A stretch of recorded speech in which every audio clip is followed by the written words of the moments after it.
নিতাই গৌরাঙ্গ জয় নিতাই গৌরাঙ্গ। কভু মৃদু হস্তে কইল মাতাকে তাড়ন, মাতাকে মূর্ছিত দেখি করয়ে কন্দন। কখনো কখনো বাচ্চারা করে না, মা বাবাকে ঘুষি মারে, আর মাকে ঘুষি দিয়েছেন, ছোট শিশু তো, মা মূর্ছিত হয়ে পড়ে গেছে। নারীগণ কহে নারী কেল দেহ আনি, তবে সুস্থ হইবেন তোমার জননী। আর মা যেহেতু মূর্ছিত হয়ে পড়ে গেছে, নিমাইয়ের ভয় হয়ে গেছে, নিমাই জোর জোর করে কাঁদছে, আমার মা।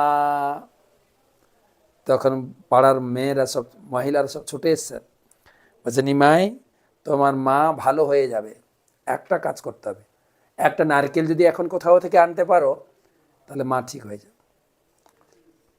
বাহিরে যাইয়া আনিলেন দুই নারিকেল, দেখিয়া অপূর্ব হইল বিস্মিত সকলে।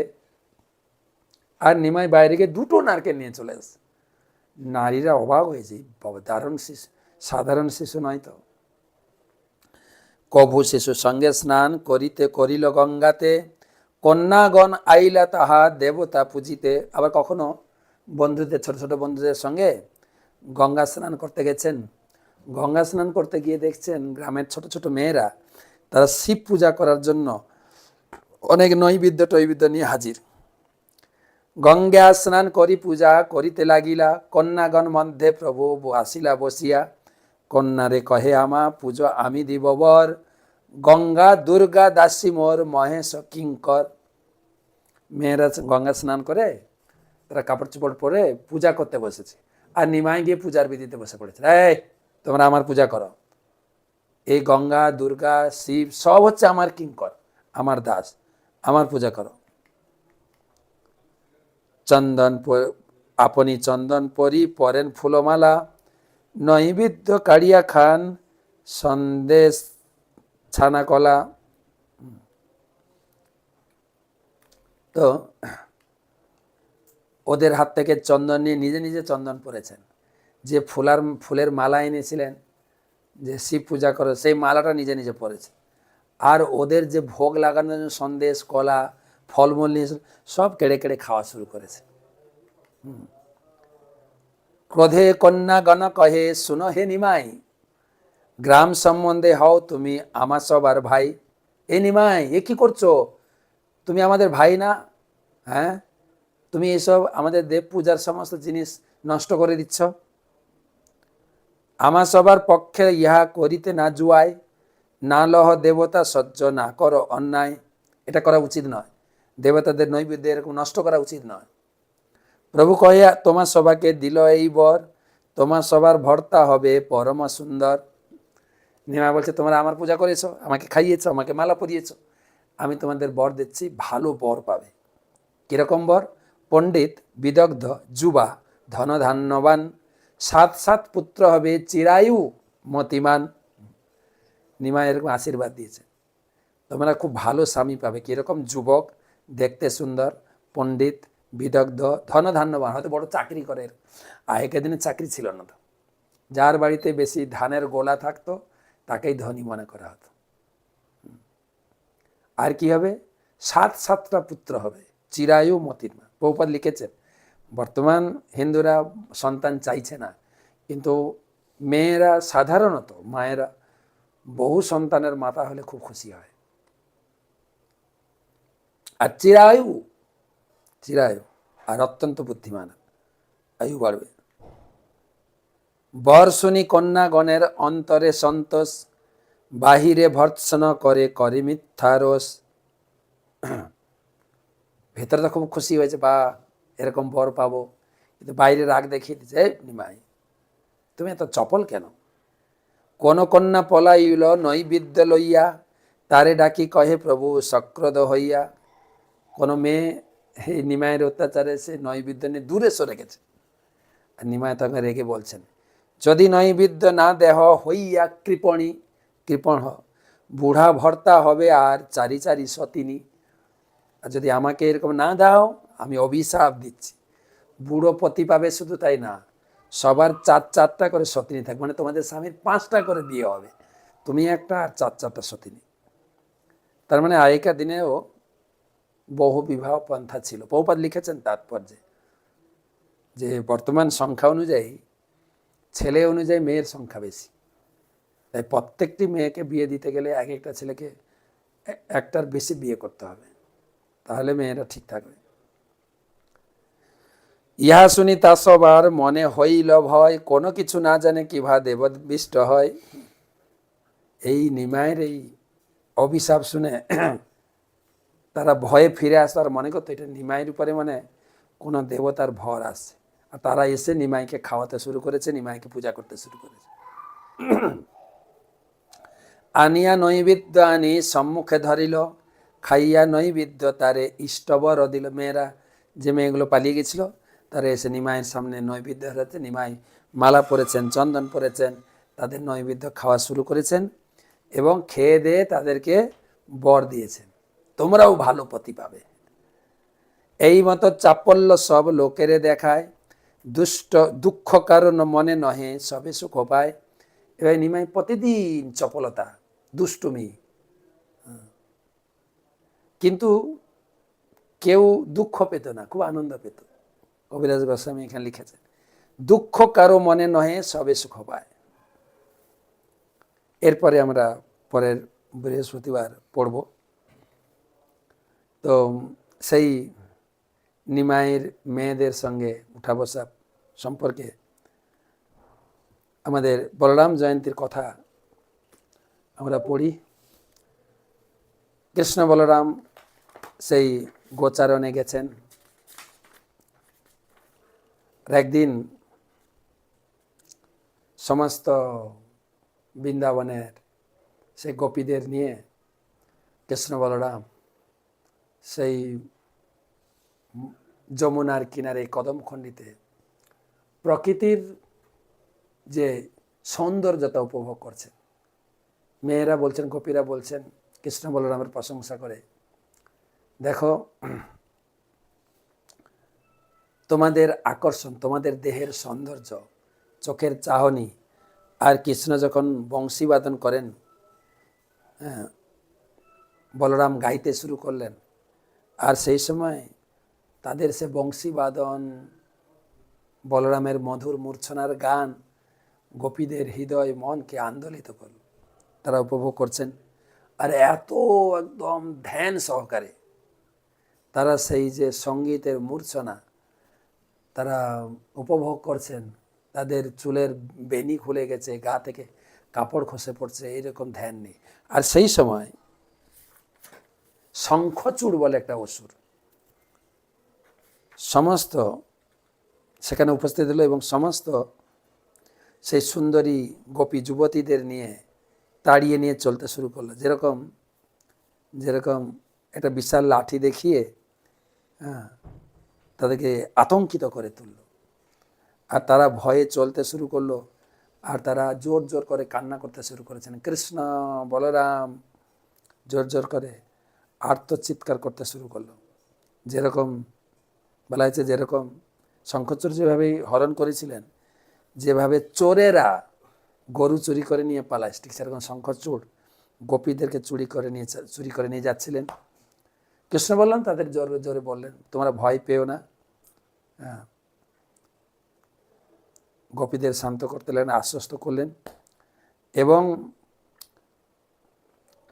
তারা একটা বিশাল শাল গাছ তুলে নিয়ে শঙ্খচূড়কে ভয় দেখাতে লাগলেন। আর শঙ্খচূড় এদের বিক্রম দেখে ভয়ে পালাচ্ছেন।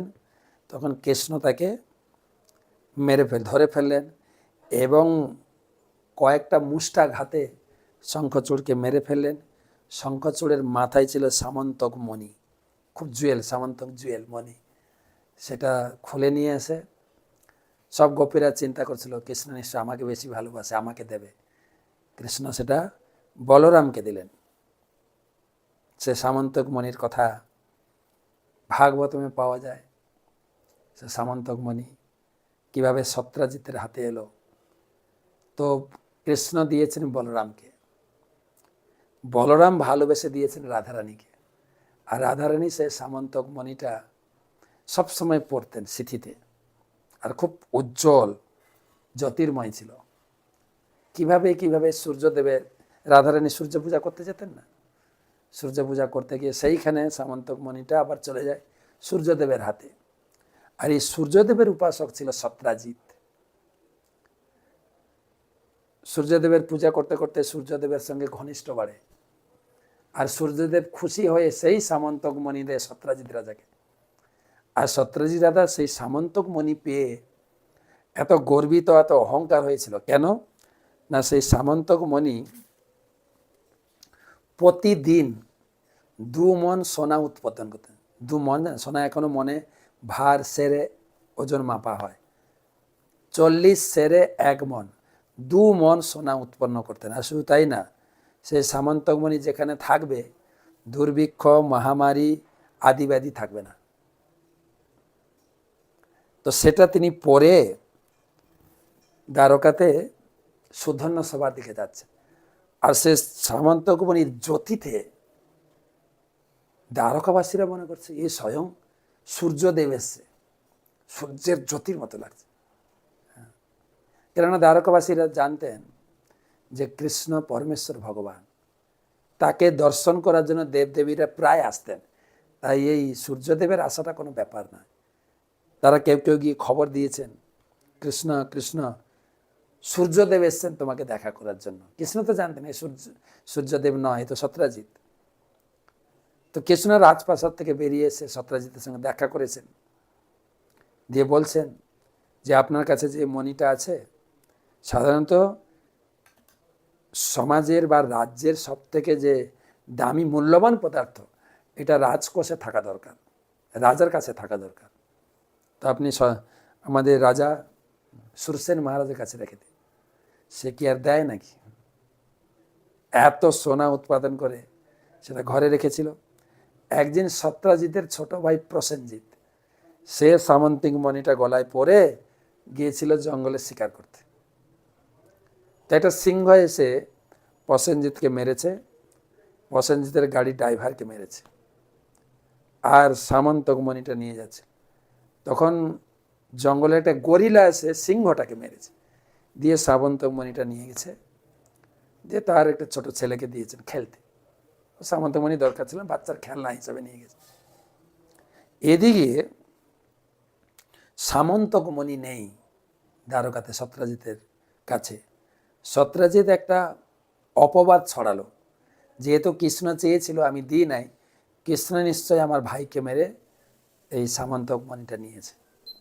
আর এই দেখবেন অপবাদ খুব তাড়াতাড়ি স্প্রেড করে, ভালো খবর তাড়াতাড়ি ছড়ায় না, অপবাদ দাবানলের মতো ছড়িয়ে গেছে। কৃষ্ণ তখন কিছু দ্বারকাবাসীকে নিয়ে এই সামন্তক মণি উদ্ধারের জন্য গেল জঙ্গলে। প্রসেনজিৎ যেদিকে গেছে, জঙ্গলের কিছুদিন ভিতরে গিয়ে দেখে প্রসেনজিৎ মারা গেছে, সিংহ তাকে মেরেছে। সেই সিংহকে একজন গরিলা মেরেছে। তার পায়ের ছাপ অনুসরণ করে করে যেতে যেতে দেখলে একটা সুড়ঙ্গ। তো দ্বারকাবাসীদের বললেন তোমরা বাইরে অপেক্ষা করো, তারা সুড়ঙ্গে ঢুকতে ভয় খাচ্ছে। তখন সেই সুড়ঙ্গে ঢুকলেন। সুড়ঙ্গে ঢুকতে গিয়ে দেখে একটা বাচ্চা সেই সামন্তক মণিটা নিয়ে খেলা করছে, আর কৃষ্ণ তার পাশে দাঁড়িয়ে গেছে। আর কৃষ্ণকে দেখে বাচ্চাটা ভয় খেয়ে গেছে। বাচ্চার যে ধাইমা ছিল সে চিৎকার করছে। তখন গরিলা জাম্ববান, রামলীলার সেই জাম্ববান সেই গুফাতে ছিল, সে এসছেন। সে এসে দেখছে এই সামন্তক মণিটা নেওয়ার জন্য সে এসছে। সে তখন যুদ্ধ করতে শুরু করে কৃষ্ণের সঙ্গে, বিশাল যুদ্ধ কৃষ্ণের সঙ্গে জাম্ববানের। প্রায় 27 দিন যুদ্ধ করেছেন। ধীরে ধীরে সে শক্তিহীন হয়ে পড়ছে, শারীরিক দুর্বলতা অনুভব করছে। তখন সে চিন্তা করছে আমি আমার প্রভু রামচন্দ্রের বিজয়ে আমি যুদ্ধ করেছি, আমাকে কেউ হারাতে পারেনি। এ কে? এ নিশ্চয়ই আমার প্রভু সেই রামচন্দ্র। যখন সেই ভাব এলো তখন জানতে পারলেন ইনি কৃষ্ণ, সেই রামচন্দ্র। তখন তার কাছে ক্ষমা চাইলেন। শুধু সামন্তক মণিটা দিলেন না, সামন্তক মণির সঙ্গে নিজের কন্যা জাম্ববানের কন্যা জাম্ববতীকেও সম্প্রদান করলেন। এদিকে এত দিন হলো কৃষ্ণকে পাওয়া যাচ্ছে না। সবাই চিন্তা করলো কৃষ্ণের দুর্ঘটনা হয়েছে। তারা দ্বারকাতে ফিরে গিয়ে কাঁদতে শুরু করলো, কৃষ্ণ আর নেই। সবাই কান্না করতে শুরু করেছেন।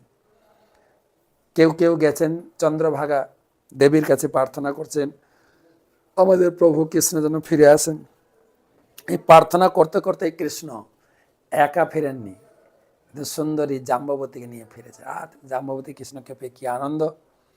তো সামন্তক মণি এনে রাজ দরবারে সবাইকে ডেকে, সত্রাজিৎকে ডেকে এই সামন্তক মণির যে অপবাদ ছড়িয়েছিল সেটা সব ঘটনা বললেন।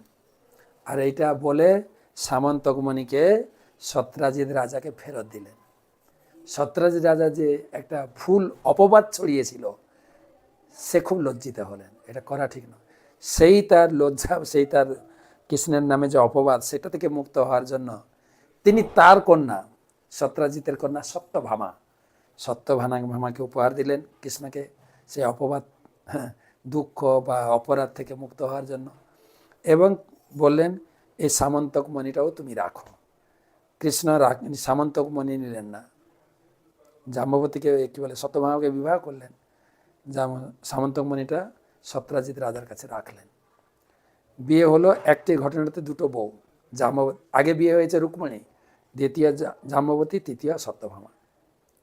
আর এদিকে কি ঘটনা ঘটেছে হস্তিনাপুরে, সেই যতুগৃহে পঞ্চপাণ্ডবদের পাঠিয়ে ধৃতরাষ্ট্র মেরে ফেলেছে আগুন জ্বালিয়ে।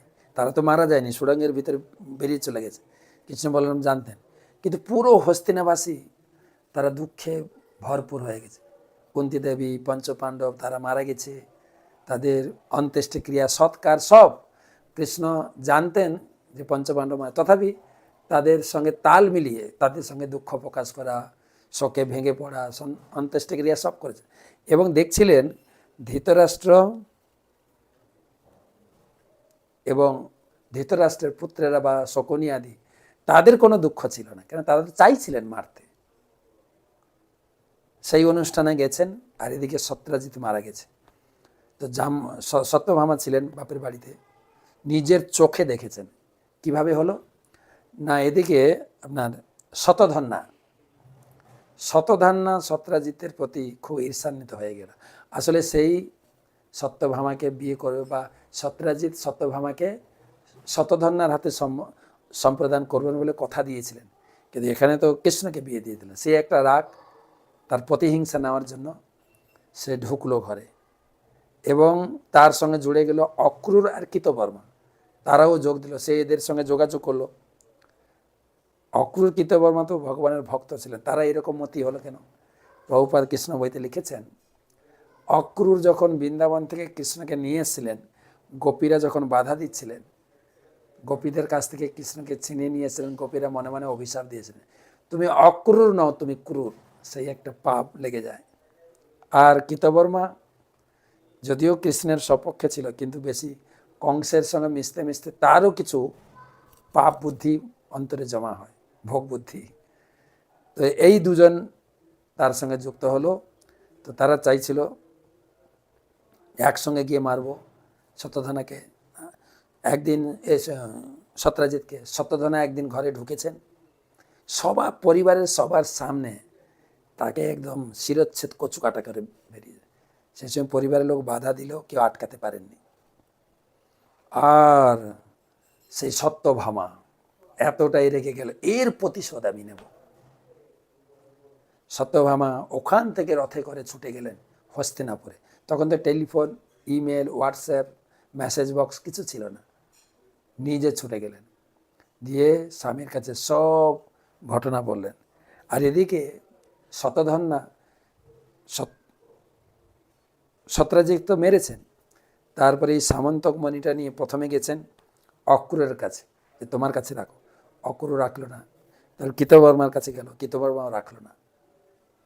ও তখন সেই সামন্তক মণিটা নিয়ে পালাচ্ছে। এদিকে কৃষ্ণ আসছেন, সত্যভামা কৃষ্ণ রথে করে ফিরলেন, শুনলেন শতধন্যা এই দ্বারকা ছেড়ে পালিয়ে যাচ্ছে। তো কৃষ্ণ গিয়ে সে শতধন্যাকে ধরলেন এবং তাকে বধ করলেন। কিন্তু কোথাও তার কাছে সামন্তক মণি পাওয়া গেল না। কি হবে? তা সামন্তক মণিটা অক্রূর বাড়িতে ফেলে দিয়ে ও গেছে। সামন্তক মণি কোথায়? কৃতবর্মার কাছে খুঁজে পাওয়া গেল না। এদিকে অক্রূর লুকিয়ে গেছে। অক্রুর যেই লুকিয়ে গেছে, তখন একটা দ্বারকাতে একটা কথা ছড়িয়েছে যে এত অক্রুর নেই মানে দ্বারকাতে সব কিছু গোলমাল হয়ে যাবে। কেন, অক্রুরের নামে একটা সুবিদিত ছিল, তার বাবা ছিল সফলস্ক। একবার বারাণসীতে বহুদিন ধরে বৃষ্টি হয়নি, তখন সফলকে ওখানে নিয়ে গিয়ে ওখানকার কন্যাকে বিয়ে দেওয়া হয়। তখন থেকে বারাণসীর ঐশ্বর্য, বর্ষা সব কিছু ফিরে আসে। সেই ক্ষেত্রে তার ছেলে অক্রুরকেও সেই রকম চিন্তা করা হতো। অক্রুর যেখানে থাকবে সেখানে তাপাধিক্য, শৈতাধিক্য, মহামারী, দুর্ভিক্ষ কিছু থাকবে না। তো এখন অক্রুর নেই মানে দ্বারকাতে সব কিছু এলোমেলো হয়ে যাবে। দুর্ভিক্ষ, মহামারী, প্রাদুর্ভাব, শৈতাধিক্য, প্রচুর ঠান্ডা, প্রচুর গরম এসব এসে যাবে। তো কোথায় অক্রুর, অক্রুর অক্রুর খুঁজে খুঁজে অক্রুরকে পাওয়া গেল। অক্রুরকে বলল, অক্রুর তখন এনে দিল সেই সামন্তক মণি। সেই সামন্তক মণি নিয়ে তো আবার রাজ্যে প্রতিষ্ঠা করা হলো। এ সামন্তমণি বিশাল কাহিনী, ভাগবতমে বা কৃষ্ণলীলা গ্রন্থে বর্ণিত আছে। সেখানে বলা হয়েছে,